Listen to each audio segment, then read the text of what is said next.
सांगली जिल्ह्यामध्ये विलिंग्टन कॉलेजच्या मागे विद्यार्थ्यांसाठी चांगलं वसतिगृह आणि भोगरे कॉलेजच्या बाजूला सांगली रोडवर विद्यार्थ्यांसाठी वसतिगृह बांधलं.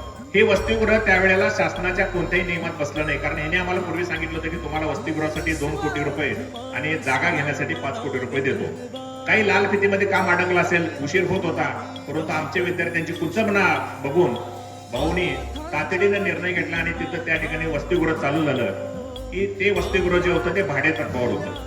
विद्यार्थिनींच्या वसतिगृहाला 1,10,000 रुपये भाडं होतं आणि विद्यार्थ्यांच्या वसतिगृहाला 60,000 रुपये भाडं, असं महिन्याला 1,70,000 रुपये भाडं होतं. हे भाडं जे आहे ना, हे भाऊ स्वतःच्या खिशातून भरत होते. 1,70,000 गुणिले 3.5 वर्षे मराठा समाजासाठी भाऊने इतकं मोठं योगदान दिलेलं आहे. दीपस्तंभ आपला सुरेश